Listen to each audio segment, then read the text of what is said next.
I will say that I am very, very excited that we have the opportunity to work with Chaz this afternoon. Chaz has been highly involved with youth programming since 2008 in the state of Utah. He's served as with youth in outdoor recreation and outreach programs for Boy Scouts of America, as long as working within the classroom setting as a study skills instructor and a behavioral coach. For 6 years, he worked in out-of-school time programs, working as frontline staff, a site coordinator, and an after-school director. Chaz currently works for the Utah Afterschool Network as an OST specialist and a STEM trainer. Please join me in welcoming Chaz. Chaz, we are so excited to have you. As am I. This is an absolute pleasure. I'm excited to be here. I wish we could be here in person. I've always wanted to go to Alaska. I was telling Tim, you're the after-school director. It's like, hey, next time if it's in person, count me in because you owe me a fishing trip. I totally want to be there. I'm going to go ahead and share my screen. And what I want to do with that icebreaker question, that welcome question that Eric mentioned, I want you to take 2 minutes to introduce yourself, what you do, your job, and something you are passionate about. I want to know what your passion is, whether it be sports, reading, art, crafts, your job, your family. I want to know about it because that's the only thing about Zoom. There's those barriers. I want to make sure we can break that barrier. I want to get to know you guys a little bit as you get to know me during this session. So 2 minutes, we're going to play some music. We're going to make this fun and energetic. But go ahead and take 2 minutes to go ahead and answer that question while I get things set up.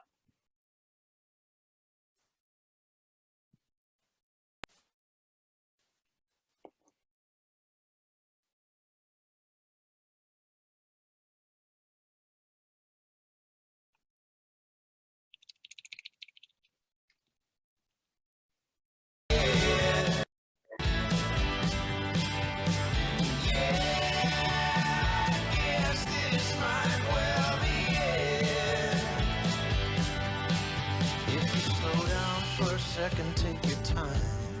You know I'm yours if you remember that you're mine. And when everybody's telling me I have no time, I prove them wrong again. 'Cause yeah, I might be all that you get. Yeah, I guess this might well be it. But heaven knows I tried. No, my hands won't be tied down, and I will not lay them down, 'cause I can finally see the truth. So simple but so clear. Accepting an ocean's depths were out of reach for me and you. If you're coming up for air, breathing in, you know I'll be there when you first begin. And when everybody's telling us we have no time, we'll prove them wrong again. 'Cause yeah, I might be all that you get. Yeah, I guess this might well be it. But heaven knows I tried. And heaven knows I tried. All right, that is our 2 minutes. Thank you guys for answering that question. As I was reading through the chat, I loved seeing all your responses, seeing people being passionate about their kids, their family, their grandkids, camping. If you're one of those camping people, you're my people because I love the outdoors, love backpacking. Got a few backpacking trips coming up this summer that I'm super stoked about. Hopefully, maybe one day I get to Alaska and we'll do some backpacking out there. But seeing about what you do. A lot of AmeriCorps members. Let's see a lot of people working with Boys and Girls Club. I love it. And the reason I always love starting with this question is because I'm a very passionate person. I love what I do, and I love working with other passionate people. And to kind of give you a little background of things that I'm passionate about, I love sports. I'm a huge sports fanatic, always grew up doing sports and spent way too much time this summer watching the Olympics. And as I was watching the swimming, I loved watching Katie Ledecky as she was doing the mile swim. And it was just exhausting just watching her because she did it in about 15 minutes. It probably took me 2 hours to complete that. And as I was watching, I thought about this question. I want to introduce this question to you guys. What do athletes, farmers, and musicians all have in common? And I've noticed that there is one characteristic trait that they all have in common. Besides their passion, besides loving what they do, they all have something. And I've learned this over the years, working in the Scouts, working with kids, working with families. As I've hired staff of my own, I always looked for these three people because of this one trait, and that is grit. All these people have grit. And so what is it? Let's dive in a little bit and talk about what grit is. So grit, defined by Angela Duckworth. Angela Duckworth is really kind of the founder of what really grit is right now, really defined it of what we know it to be today, but also she's the founder of Character Lab. But she said grit is passion and perseverance for long-term goals. That grit is the quality that allows an individual to work hard and maintain focus. That's that drive, and not just for a short amount of time, not for weeks or months, but for years. It becomes a lifestyle. And so now it brings the question of, I'll cue it up here. How do we build grit in kids? And also, how do we build grit in ourselves? How do we develop that grit mentality? Well, the answer is we don't know. And what I mean by that is is not a clear list of things that you can do. It's if you do A, B, and C, you're going to develop grit. But we do have some ideas. So although Angela Duckworth herself says she doesn't know definitively how to increase grit in young people, she is hopeful, as am I, hopeful that it can be taught. She said, so far, the best idea that has been heard in building grit in kids is something called growth mindset. And growth mindset comes from Carol Dweck from Stanford University. And that's what we're going to dive into today, because we know how we can help develop a growth mindset. And I've learned over time that the best way to promote growth mindset is the way we speak, the way we interact with people. That's why this is titled Change Your Words, Change Your Mind. And that's what we're going to focus today is we're going to think about the way that we communicate with kids. How are we promoting a growth mindset, which in returns helps them develop grit to be successful and to drive when things feel difficult, that they can fight through and be able to have that success in life. And hopefully in return, help us with our program environments, the things that you guys are doing on a day-to-day basis will hopefully help them become more interested in the activities that you do, build stronger relationships, but also have more of a growth mindset, growth-minded mentality. So our objectives today, first, is we want to understand the difference between a growth and a fixed mindset. Then we're going to learn how feedback and effective questioning can be used to foster growth mindset and social emotional learning. And then we're going to practice some feedback strategies to encourage that mindset thinking and explore different ideas to help build a gritty mentality in your youth. So a couple group norms that I have.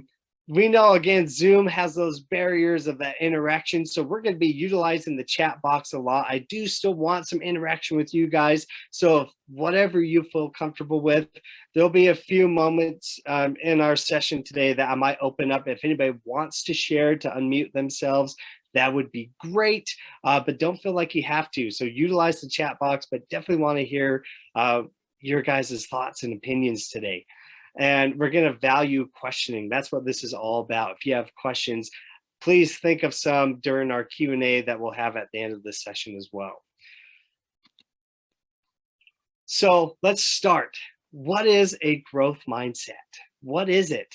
And what does a fixed mindset look like? And what do these things mean to you? So to start us out, we're going to do a little Slido. So do me a favor, pull out that cell phone, scan that QR code, and we're going to answer this question of what does a growth mindset mean to you? And if you don't have a phone that works, again, all you have to do is just open your camera. You can scan that code, but if that doesn't work, go ahead and head to slido.com, type in that code 728-949. And what we're going to see here is we're going to see these responses come right before our eyes. And then we're going to be able to talk about it a little bit more. So go ahead and take a minute to answer this question. What does a growth mindset mean to you?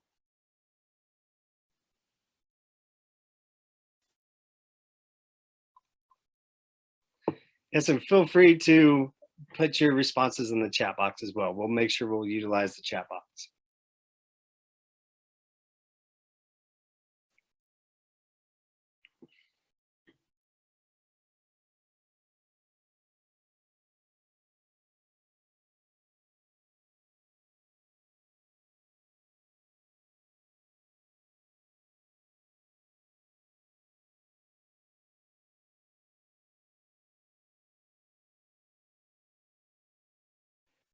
And one thing that's really neat about this Slido is the more responses that we have in common, the bigger they get. So I'm going to go ahead as they're coming in. I'm going to read some of these because I love what we're getting. I'm seeing openness, optimism, being open-minded, open to change, learning, being able to realize your goals and setting up benchmarks to meet those goals. Absolutely. We need those benchmarks and we need to know where we've been so we can know where we're going. Perseverance, learning from mistakes, the power of yet. And whoever put that one, we're going to talk about that so much today. I am a true believer in the power of yet, not yet. We're going to talk about that. Keep trying, discipline, self-reflection, being open to ideas and opinions. Again, having that desire. And that's really one of the best starting points with a growth mindset is having that desire. New pathways, learn from mistakes. Absolutely. These are all great indicators and great identifiers of a growth mindset. So now what I want to do, so now that we have this idea, we want to look at the opposite a little bit. So we're going to switch gears and do the exact same thing because I want these ideas to come up as what does a fixed mindset mean to you? So you're going to have to scan this other QR code. We're going to do the same thing, but with the opposite. What does fixed mindset mean to you?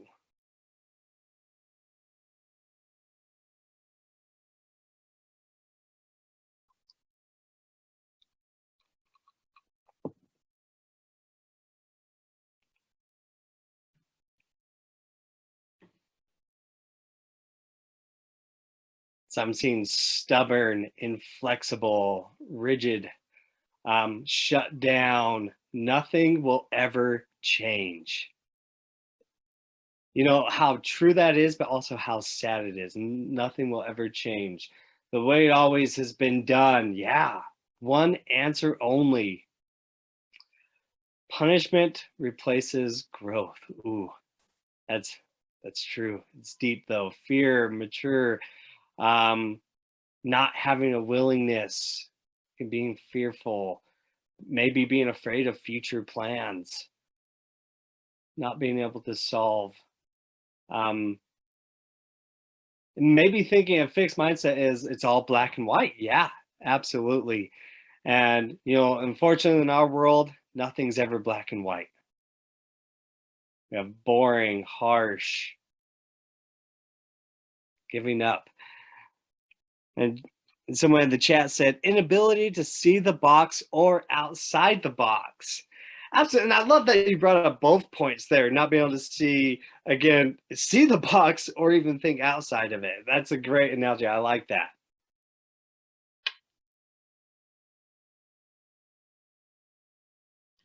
And these are all terrific responses and really shows us of what a fixed mindset can look like, and also the harmful effects of a fixed mindset. So we're going to talk about that a little bit more.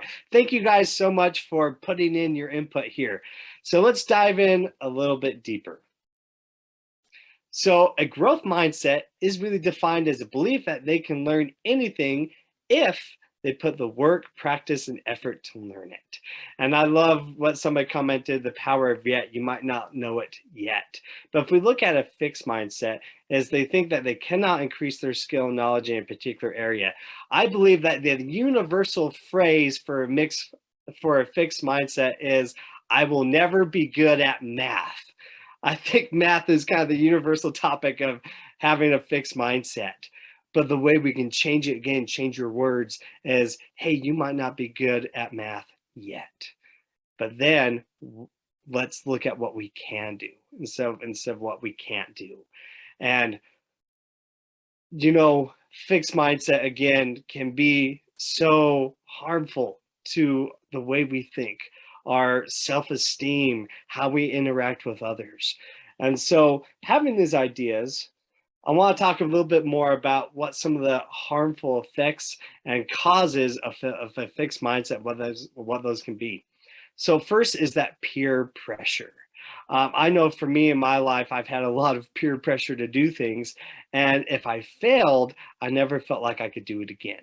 Those things, and I'm going to tell a story a little bit later of an experience I've had where that happened. I had a fixed mindset for a very long time. But that peer pressure, never feeling good enough, can definitely be a cause. And then also looking at social stereotypes and also our cultural backgrounds or economic backgrounds too have a huge effect. I look at family members I've had say, I will never, and friends I've had say, I will never go to college. And that is a fixed mindset.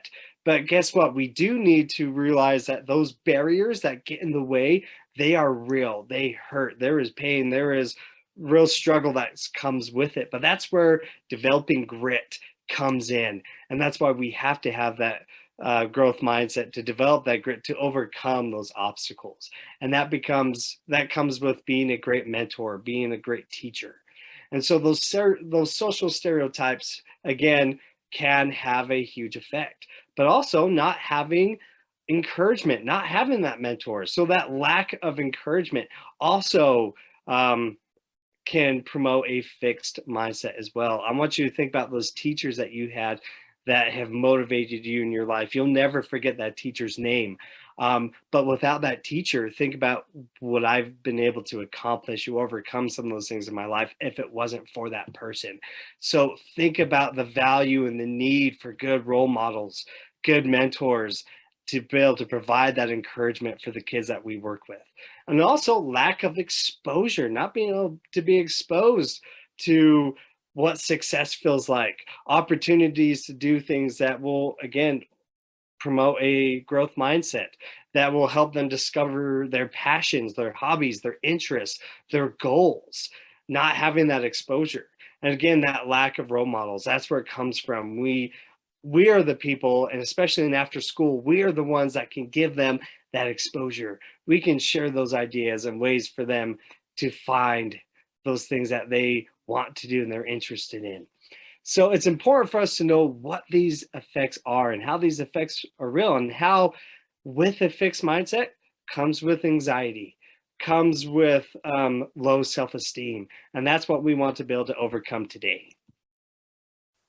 So let's think about this a little bit. So I want you to do me a favor and think about a time where you have experienced both a fixed and a growth mindset. Maybe you started at a fixed mindset and you were able to overcome it and now have a more growth-minded way of thinking in one of those areas.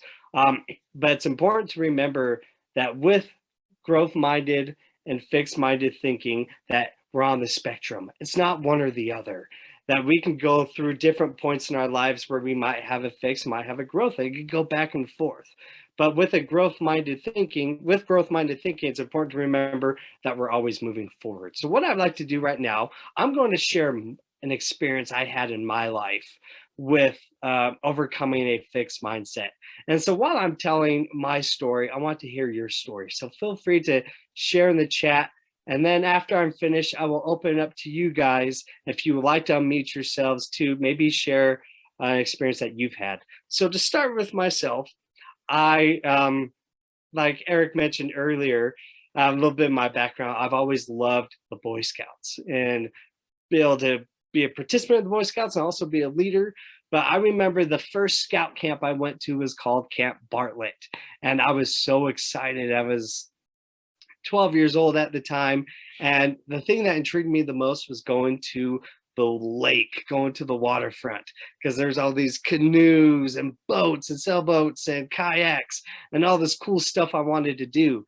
But what wasn't really told to me before is I had to pass a swim check. So the swim check at any scout camp is a 100-yard swim. You have to swim consecutively for 100 yards. And I was not the big, handsome stature that I am now.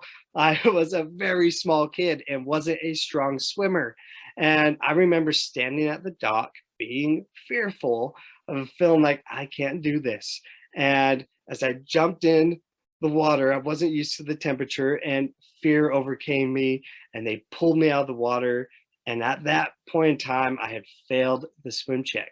And just so you know, there's 3 different swimming areas. You have the swimmer area that can do all the cool stuff. A beginner has to do those stuff with adults, and a non-swimmer can only go into water that's about at their ankles. And to me, that was really sad because I had a non-swimmer buddy tag. And guess what happened? You might as well put a label on me, fixed mindset, non-swimmer. And I was devastated. I had that fixed mindset thinking I will never be able to swim. And then the next year I went to another camp called Aspen Ridge. And I found myself in the same situation, standing at the dock, and all the lifeguards and friends were like, come on, you can do it, you can do it. But I didn't have that belief in myself. And I created barriers in my mind that, again, fed that fixed mindset, thinking there was monsters, the Loch Ness Monster was in that water, or there are leeches, or it was too cold, or I can't do it. I created those barriers in my mind and I didn't do it. And again, kept that non-swimmer buddy tag. And then my last summer that I had to be able to go to a scout camp, went to a camp called Camp Lowell. It's in Yellowstone, Wyoming. And to give you a little bit of background about this lake is glacier fed. You can actually see the glacier on the other side of the lake. And it was so cold, that water was freezing. And again, I found myself at the dock, again, maybe kind of wanting to try, but having that fixed mindset, having that fear. But then something changed. I had a leader, his name was Guy. He leaned down to me and said, Chaz, what if I swam with you? Simple question. What if I swam with you? And no one ever asked me that before. I said, yeah, that would be great. Have somebody with me. And then he's like, before we go, show me your front crawl. And he had me show him the strokes and gave me pointers how to fix it. And then he jumped in the water. It still took me a couple of minutes to want to join him because I was scared. He probably had hypothermia at this point, but I finally jumped in and he grabbed me. He's like, hey, I am with you. This is me, follow me. And he showed me how to move my arms out of the water. And I noticed something happening. I was actually moving. I was swimming. Things were happening. I'm like, this is amazing. I've never felt this way before. And I'm swimming. And I kept going lap after lap. And then before I knew it, I did it. I passed the swim check and I got out of that water, put a towel around my neck, felt like Superman because I got my non-swimmer buddy tag. For that first time, I felt like I had overcome that fixed mindset. But the most important thing, again, a growth mindset is all about growth, moving forward. So about 2 years later, I returned to Camp Bartlett. But this time I returned as a staff member working on the waterfront as a certified BSA lifeguard. And then I became a waterfront director later in my life because of someone asked me a question, what if I swam with you? And then I was later able to find myself in that same situation with another kid, stand at the dock, say, I can't do this. And I asked the question, what if I swam with you? and you can't do it yet, but this is how we can do it. And so for me, that has changed my life. That has changed my way of thinking. And I've had other experiences where I've had fixed mindsets coming. That came a lot with sports injuries after having concussions. It turned into a TBI. I never thought I could think the same way again. But then I remembered that lesson. And throughout my career, I've been able to come up with ways of how we can change the way we think and change that growth mindset. So that's a little bit about my experience. So I hope you enjoyed, and thank you for indulging me in that story. But now I would love to hear some of your thoughts. So go ahead and take a minute to write in the chat box, or go ahead and unmute yourself. And we love to hear your experience and how your experience can continue to drive what we're going to be learning today.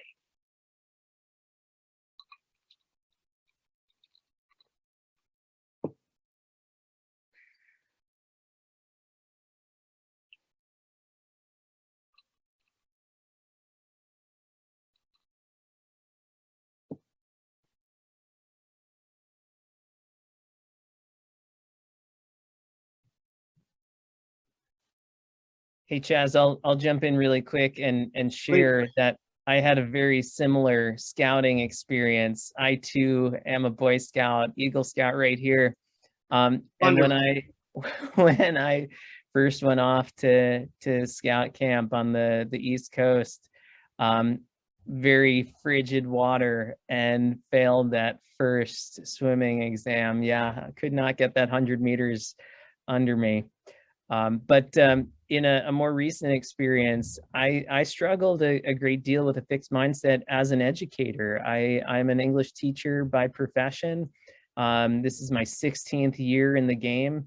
And when I first moved to Alaska about a decade ago, I came here as an English teacher and was told after my first year that I was tapped to teach engineering. And, you know, going back to that math thing where people say, oh, I'm not a math person, or I'm an English person, that was me.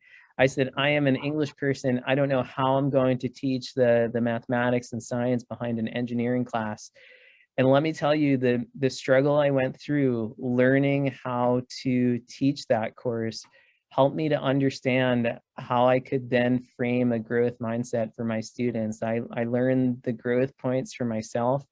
And that right there was like the turning point for me to really discover what a growth mindset could look like, because I learned, hey, I can do this. And if I can do this, I can coach this. So really awesome experience for me to go through that engineering program. Eric, thank you so much for sharing that. I love that story.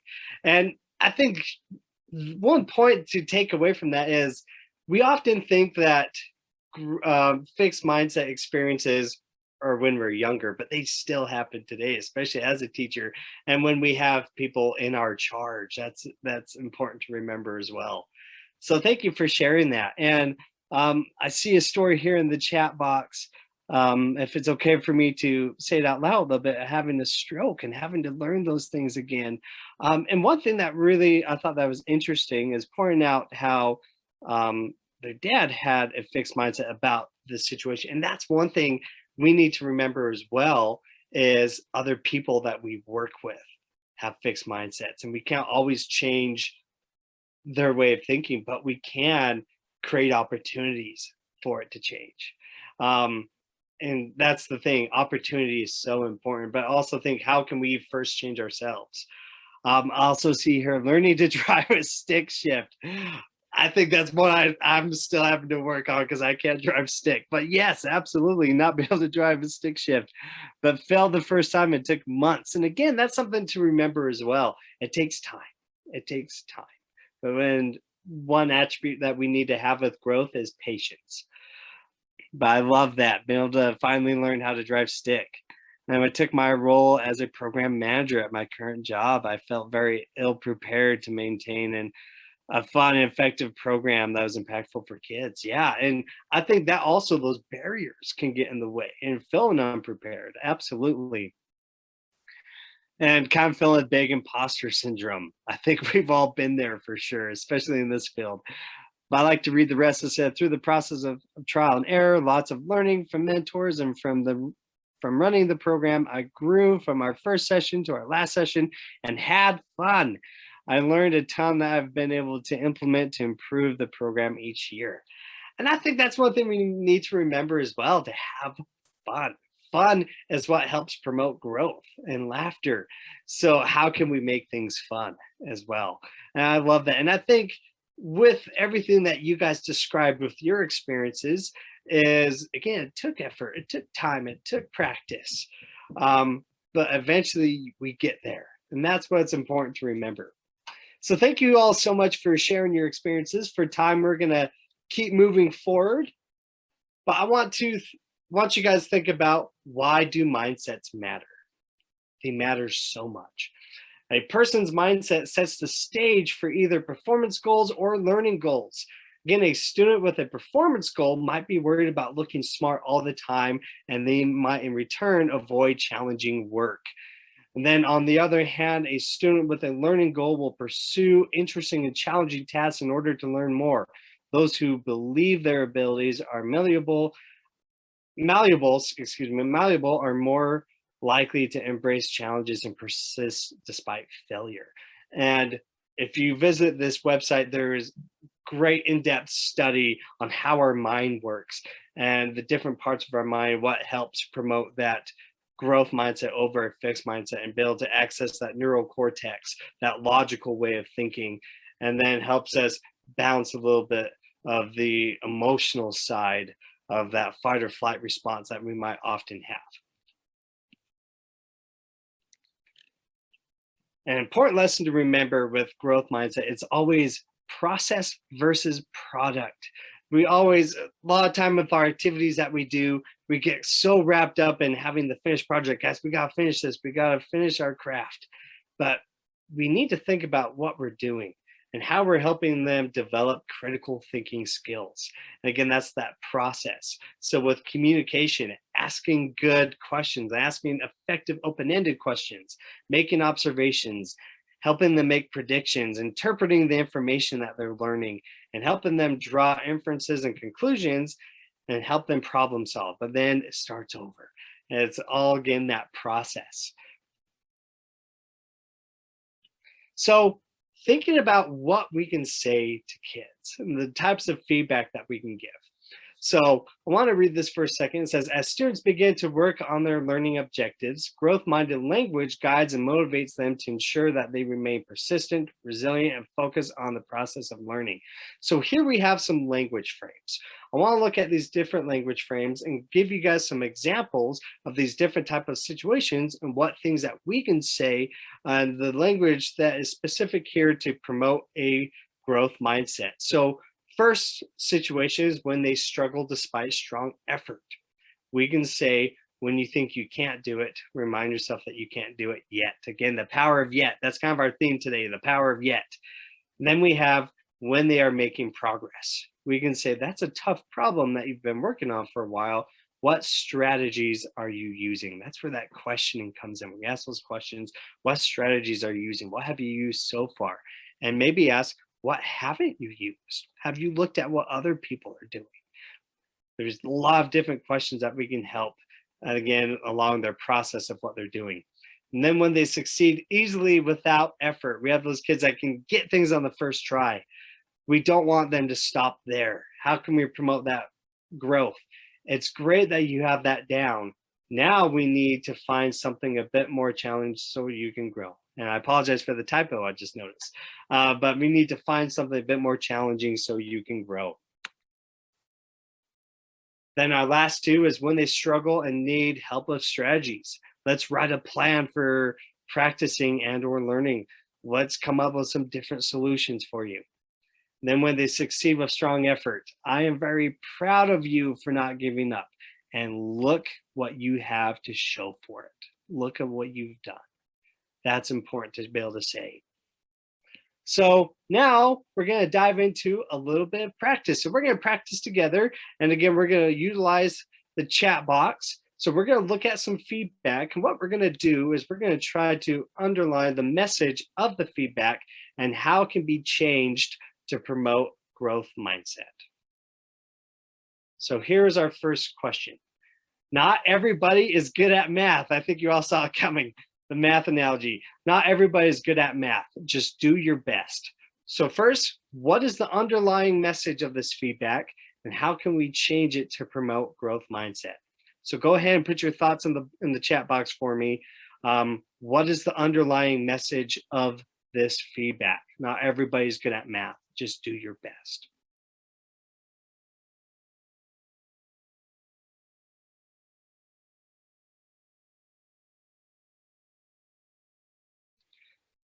So I'm here seeing underlying messages that you are one of the people who can't do math, as this isn't your thing. That they are in the group of not being a good at math. You can't do it. Just do what you can. You can't do math. Absolutely. So categorizing people in a fixed mindset way. Not everybody's good at math, but the biggest offender in this message, and I want to make sure I'm not missing else in the chat box. I'm seeing some great ways to change the feedback. I'm going to go back to that. But I think one of the biggest offenders in this message is just do your best. Can we not assume that they've already been trying? And if they're thinking, oh, this is my best, but I'm still not getting the outcome, that is promoting that fixed mindset the most, is just do your best.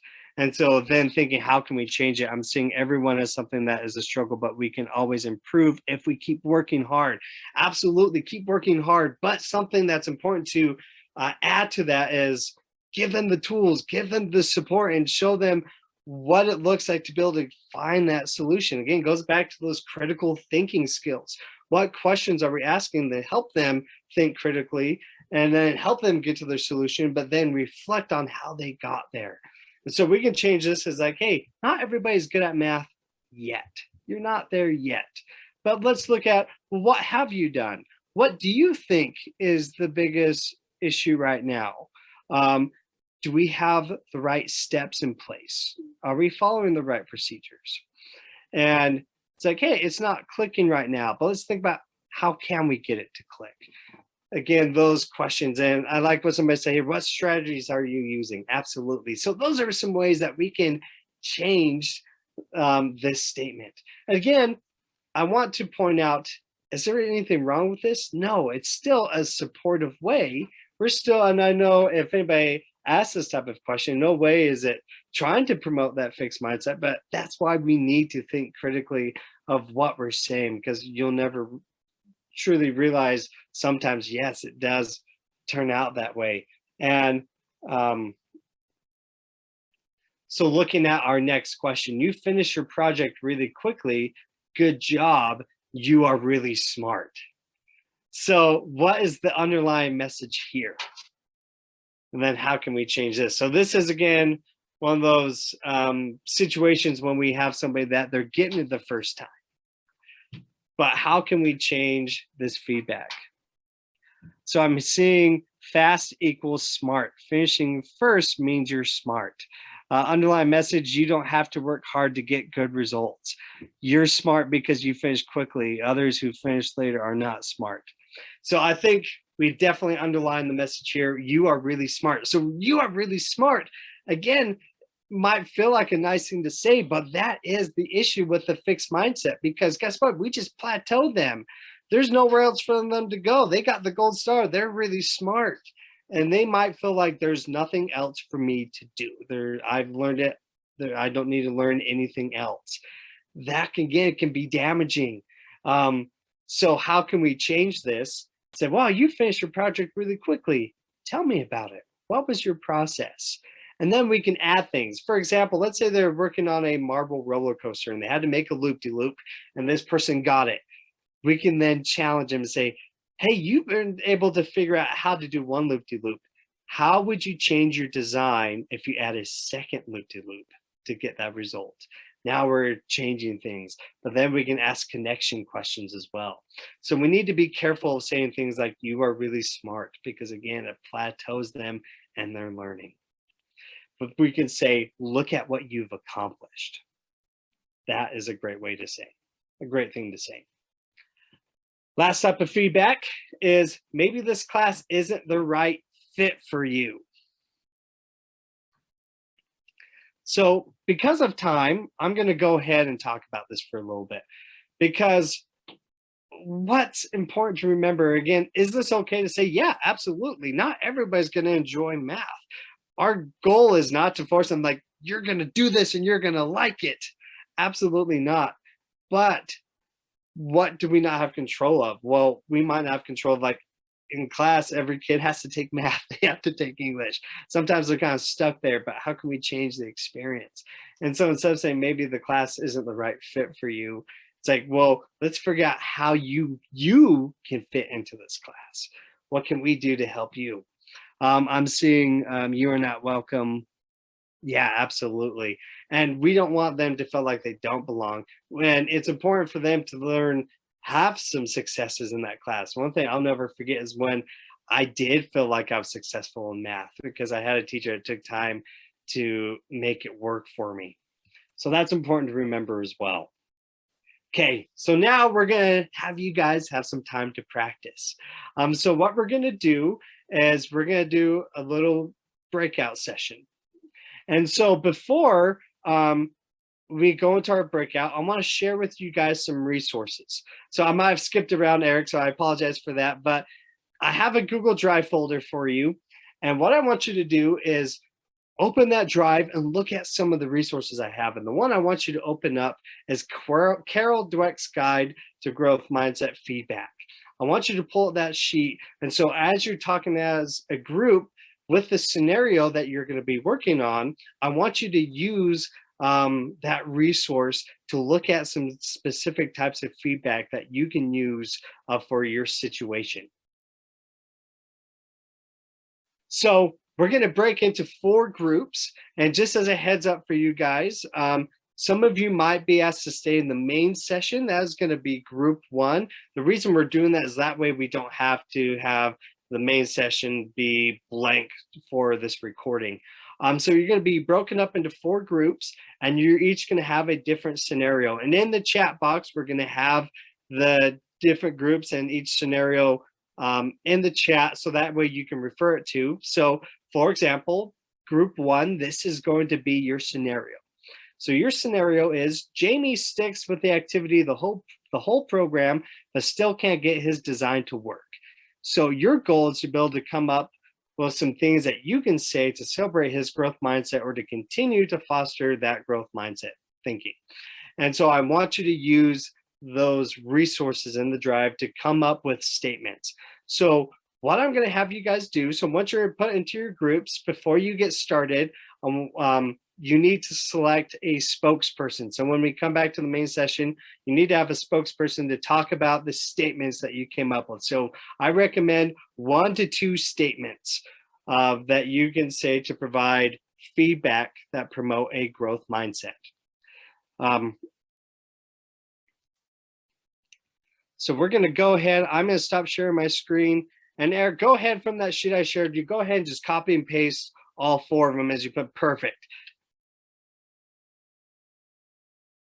And we'll get started. So before we go, does anybody have any questions for me? Again, you'll have at the top of your screen, you should be able to see what room you're in. So if you're in room 2, that means you are in group 2. So you'll know what scenario you have. And again, it's in the chat box. So again, you're going to come up with 1 to 2 feedback statements, and then you need to have a spokesperson. And I will jump around to each group to make sure if you guys have any questions or anything like that.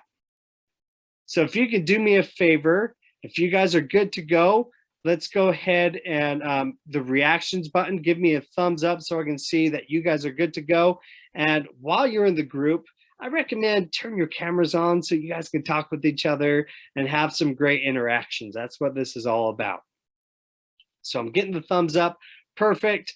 Let's go ahead and open the rooms up, and you will have, let's do 5 minutes.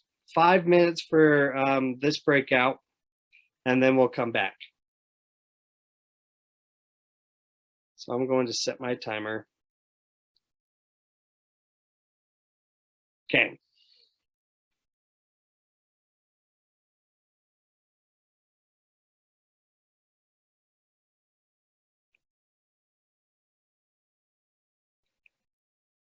And again, if you are unassigned, that means you're going to stay in the main session. You are assigned, you're just assigned to this room.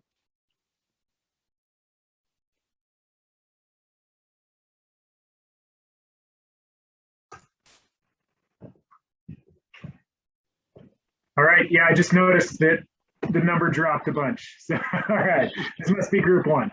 This is group 1, you're it. All right. And Tyler, thanks for having your camera on. So I'll help you guys get started, then I'll jump around to the other groups.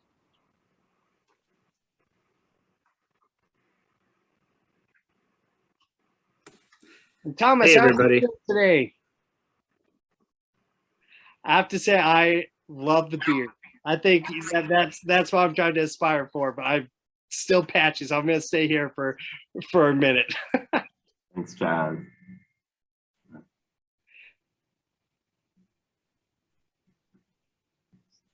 Okay, just to help you guys get started. So with group 1, again, your scenario is with Jamie. Sticks with the activity the whole program, but still can't get his design to work.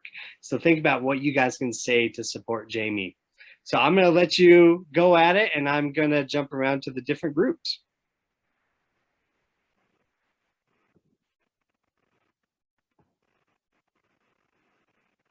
All right, so he's struggling, even though he's working hard.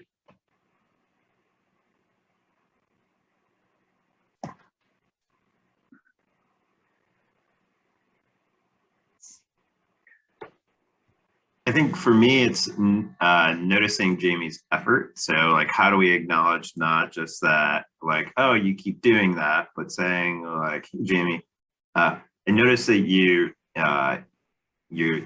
keep trying, or that you've been struggling, but you've stuck with the activity. You know, tell me more about what you're doing. And like, sometimes it's just, for me, a lot of times just asking lots of open-ended questions to help process or think through that question. Or Jamie could be a girl or a boy, I'm not sure. They will say.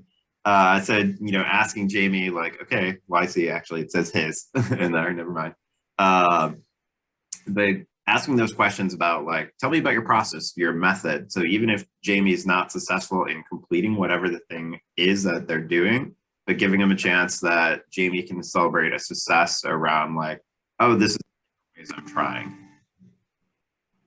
What are others things? What are ways to foster that growth mindset?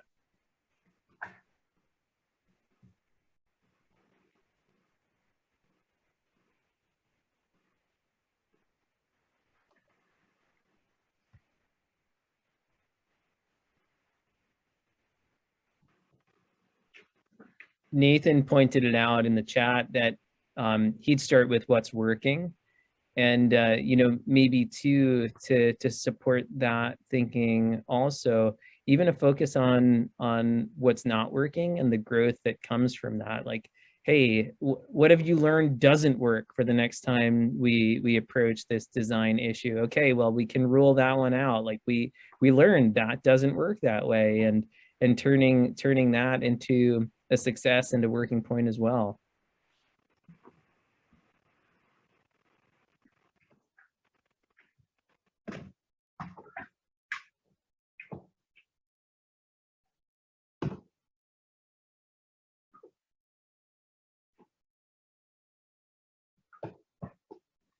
Yeah, definitely recognizing the effort, just the targeted praise. You've worked really hard trying to get that to work. I think also, context does matter. Is the kid getting frustrated? Are they just head down working? So managing where they might be struggling, but also acknowledging what they've done to get them to that point. I think also maybe just pointing out things that you maybe like about the design too, just to kind of encourage them a little bit more.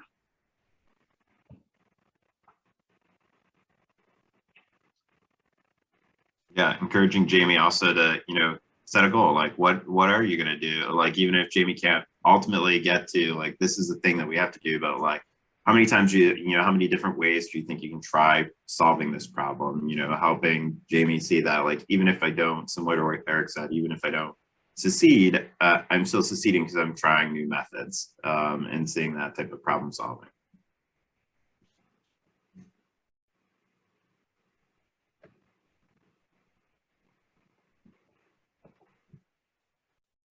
others, what are your thoughts on how you'd support Jamie? I was going to actually mention it could be a teachable moment. Once you know what works, you can know why it works and then backtrack and use that same method to why it's not, the parts of it aren't working. And that's just kind of like one of those maybe light bulb moments, you know, and you can, yeah.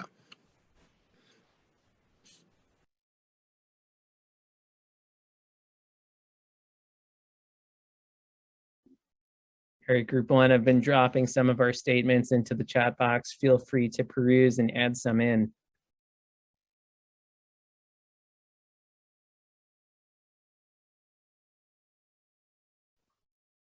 I think it's a matter of perspective too. It sounds like Jamie might think that they're not doing the design correctly, but there's no way to really know, I guess, like you said, context, but maybe just finding out more in detail. I think you mentioned this some already, Thomas, just like what's going on, what does Jamie feel like is going wrong with it, you know, to dig in a little deeper.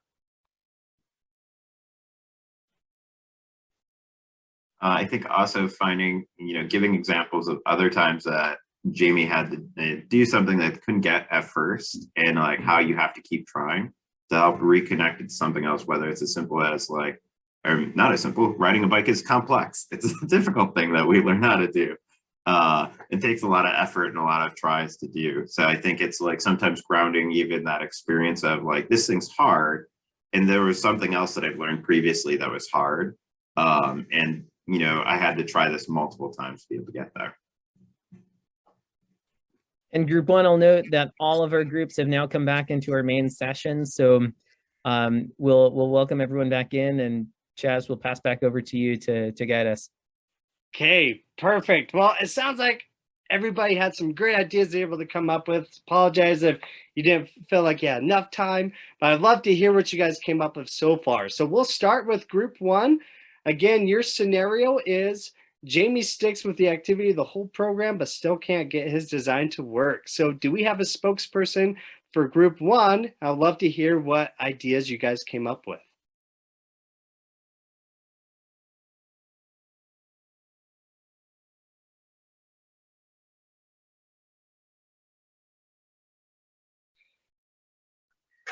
Well, I can jump in.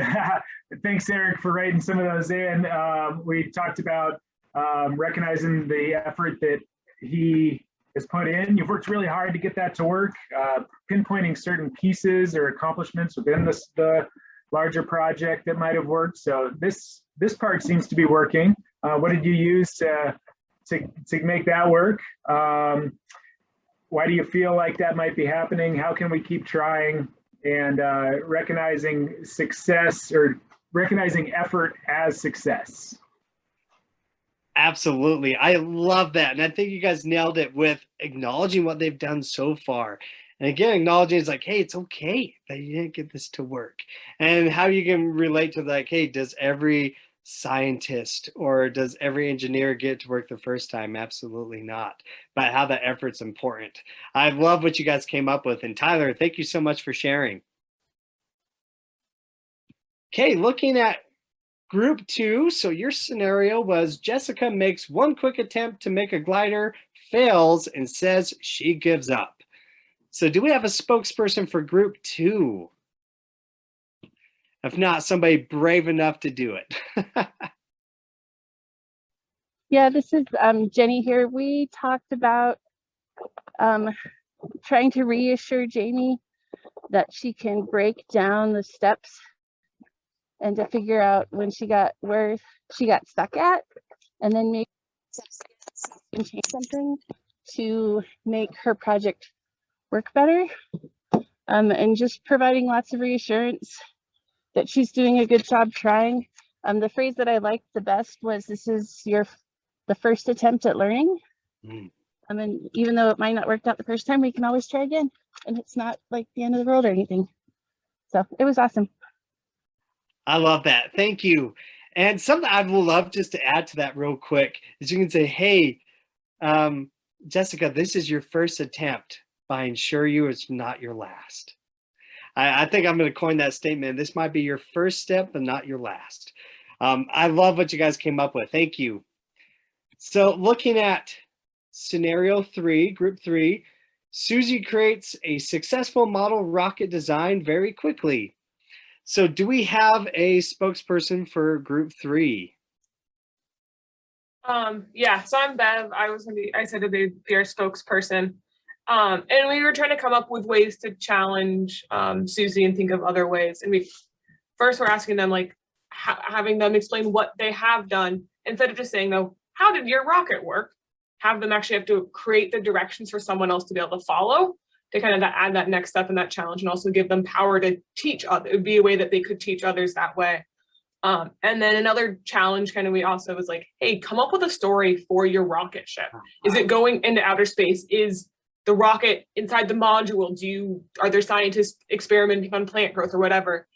And trying to add that challenge in a different realm than just the design and building aspect of things and the engineering side, and get to that more creative side of things. Having them think about those different aspects of the process. I love it. Hey, thank you for sharing. And I love that you guys thought up of that creative side too, because guess what? That might be more of a challenge than actually building the rocket. So I love that you pointed that out as well. And again, that creates value. I love the question, does it create value? And you're adding value to the rocket as well, having that name and then making those connections as well. So thank you so much for sharing that. I love all the ideas everybody's coming up with. But I'd love to hear from our last group, your scenario being Brock is stuck on the planning phase of his project and could use some help with strategies. So group 4, love to hear from you guys.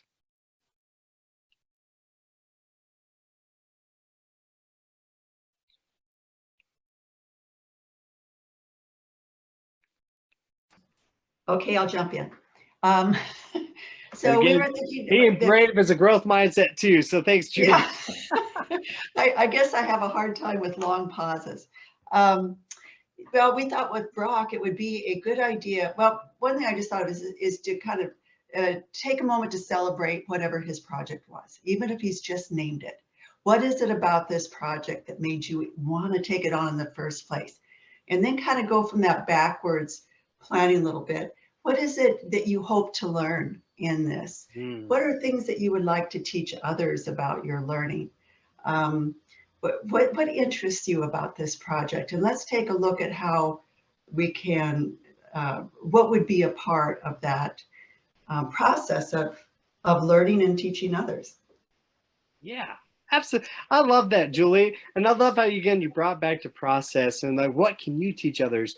But also thinking too, if they're stuck, it's like, well, how about you take a look around at what other people have done? How about you get some inspiration? Because now we're creating a culture and an environment where they can learn from each other. It's not a competition here, but it's all about that process of how they're learning.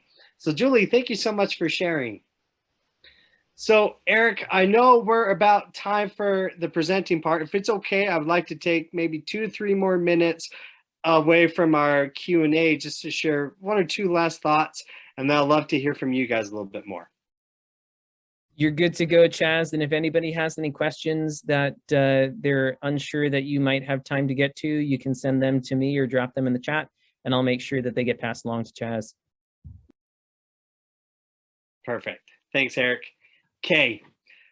One thing as well, something I love and something you'll learn about me is, for me, when we think about growth mindset, it's not just that motivational thing. It's not just positive thinking, but the implementation piece is so important. So I want to talk about some additional ways of how you can help implement a growth mindset. And that could be through a growth mindset program motto. So how can you create a model, sorry, not a model, but a motto with your youth to help them commit to growth-minded choices? So we can do a pledge. We pledge to get excited about challenges. We say yay. And then we can say keep trying even when it gets hard. Listen carefully when people are trying to help us. Cheer for each other when we work hard. Remember that everyone has to practice if they want to learn. And having this set up in our environments, having a poster, saying this as a pledge together, this is going to be able to create that environment, that growth-minded environment that always promotes that way of thinking. And for me, I had a wrestling coach that helped with that. But before every wrestling match, he would gather up as a group and he would ask 3 simple questions. He would say, "Where are you?" And we'd say, "Here." "What time is it?" "Now." "What are you?" "This moment." It was always about being in the moment, that we weren't worried about what happened the day before or what was going to happen. We were focused on the moment. And that can help with a growth mindset as well, as how can we focus on the moment of what we have control of at this moment. So think of ways of how you can come up and utilize a motto to be able to promote growth-minded thinking in your programs. And last, I want to bring it back to grit. So I want to think about, where does grit matter? Again, grit matters in every aspect of our life. It's what helps drive us. It helps drive our passions and what we love doing. And I want to close with what Angela Duckworth had to say with grit. She said, we need to take our best ideas, our strongest intuitions, and we need to test them. We need to measure whether we've been successful, and we have to be willing to fail, to be wrong, to start over again with lessons learned. In other words, we need to be gritty about getting our kids grittier. So that's my challenge for you today. How are we going to have that grit? How are we going to have that drive? Even when we feel like it's hard for us, we have a charge. We have a mantle to carry of how we can help these kids. How can we help them be successful and enjoy their time with being with us in our after school programs? And again, being gritty about getting our kids grittier. So I just want to thank you guys really quick for giving me the time to talk with you today, hopefully share some great ideas with you. I'm going to open it up now for questions. I'm going to stop sharing my screen so we can just have more of a conversation. But I want to make sure that you can get my contact information as well. My email, chazp@utahafterschool.org. Love to hear from you. If you have any other questions or just want to talk, love to hear from you, and my work phone as well. So I want to thank you for your time and love to have some more conversations. So Eric, I'll turn it over to you. Well, I want to say, Chaz, thank you so much. And, for all of us, please join me in thanking Chaz and sharing some of his work and things that he's been able to do today. We really deeply appreciated you sharing your knowledge and expertise. I'm going to go ahead and drop our evaluation for this session, link to that survey directly into the chat box. Please take a few moments to give an evaluation for Chaz. It'll provide him with some feedback, and you also get entered into a drawing for door prizes for doing so. Right now we have about 10 minutes. If you'd like to stay and ask any questions, I'll turn it back over to Chaz to go ahead and do so. Thank you so much, Chaz. Fantastic. My pleasure. And so if you have questions, feel free to put them in the chat box, or you can unmute yourself. But I do have to look at this comment that says, was the believe sign a Ted Lasso reference? 100%. I do enjoy the show Ted Lasso. I know it's not for everybody, but one thing I love about it is he had the believe sign in the locker room. And one thing I thought was interesting was he hung it up, it was crooked. And I think that's an interesting way of thinking, because, belief isn't always straightforward. Sometimes you have some loops around it.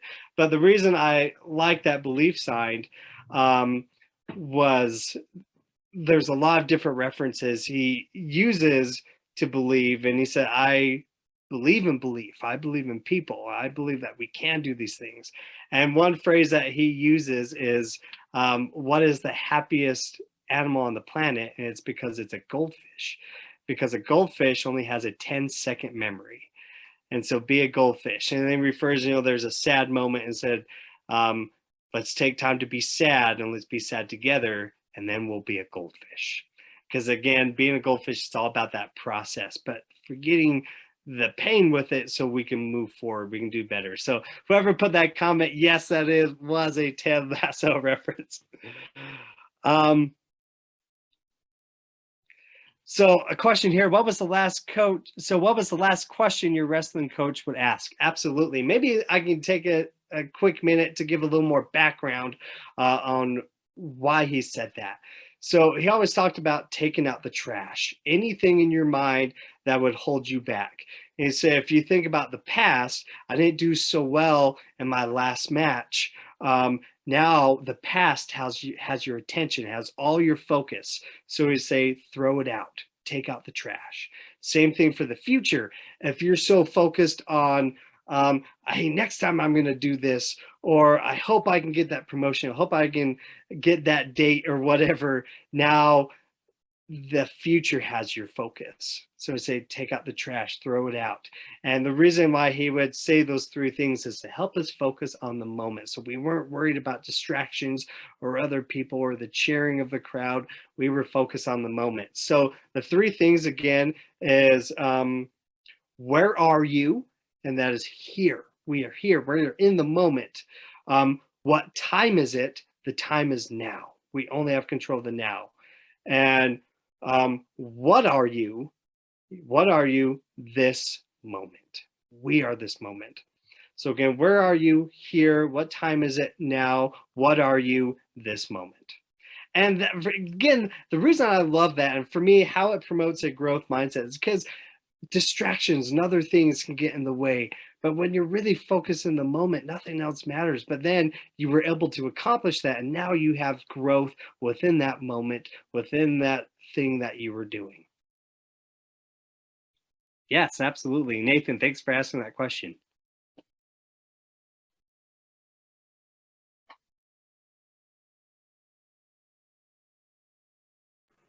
Chaz, I have a question. Thank you for the presentation. Our program works a lot with middle schoolers and adolescents, and I think that development stage, kids are often defining themselves by what they can do or what group they fit into. And so I think there's almost a natural tendency there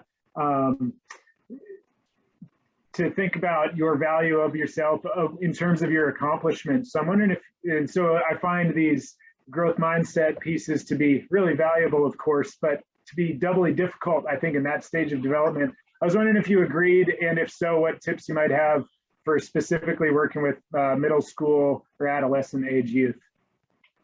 Absolutely. Thanks for asking that. And, you know, that's actually a lot of my background. I was a middle school teacher and being a behavioral coach. That sense of esteem, that sense of value of themselves is, even at that age, is so difficult. We know that.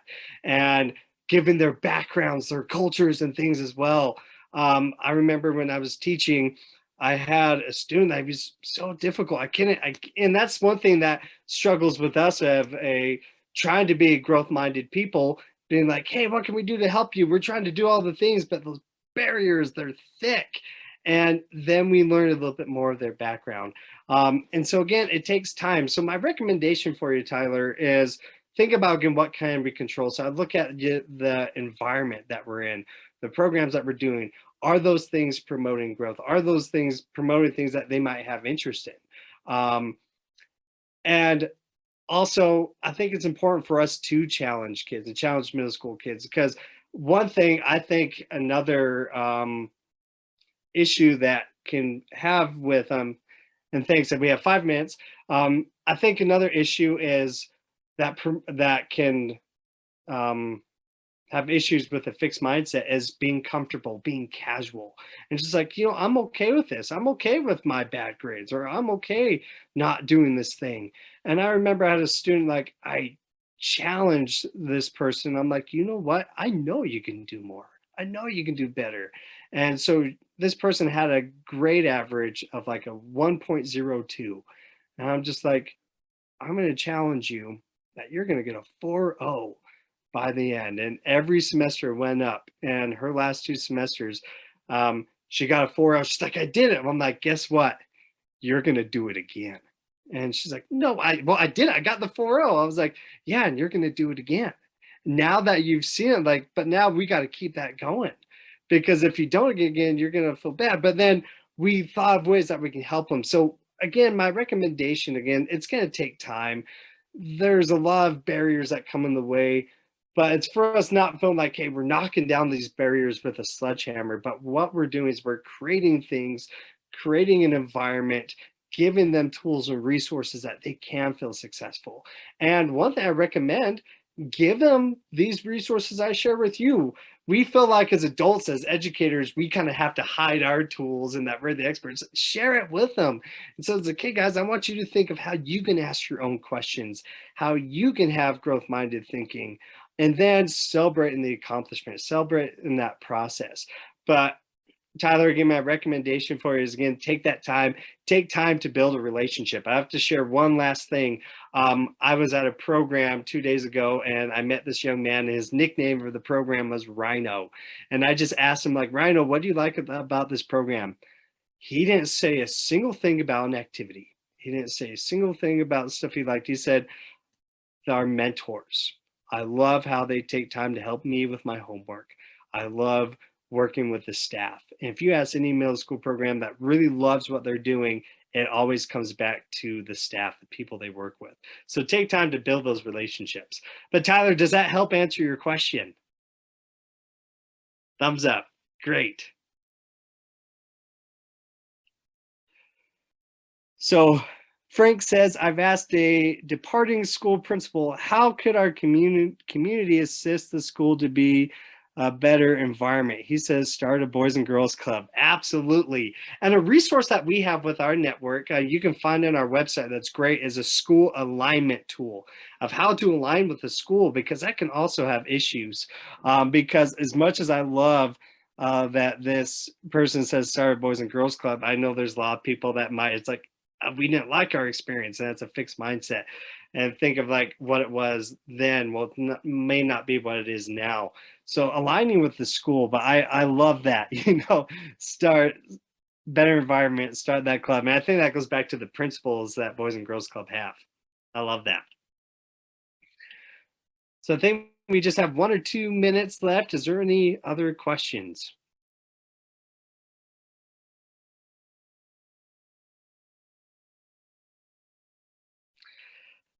Oh, I like this. Does the term practice makes perfect really promote a growth mindset? Shouldn't it be something like practice makes proficient, or practice builds persistence?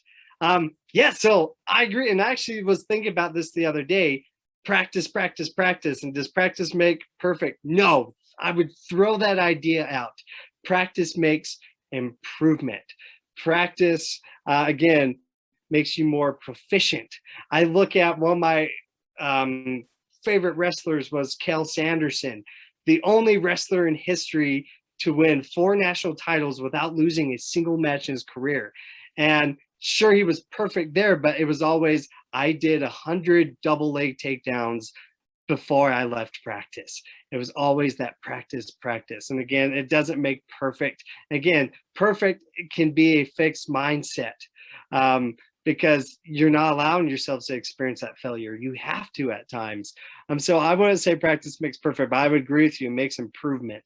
I also love the phrase we hear, is the glass half empty or half full? I would say the glass is in use. Again, it's all about that process. We're in use right now. At least it's being used. It's happening. And I think that's one thing that we forget. Like, we need to look at what's happening. One other question, how can you make that make sense to a younger child? That's a good question. And I might not have a clear answer to that. My thing, instead of like just telling them practice, practice, show them, make it fun.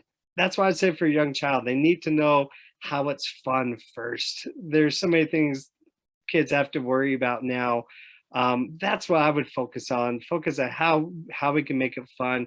Again, look at that environment. But helping them make a sense is just helping them do it. I think is one of the biggest things, helping them do it first. Okay, I think that's my time, but thank you. I love these questions as well.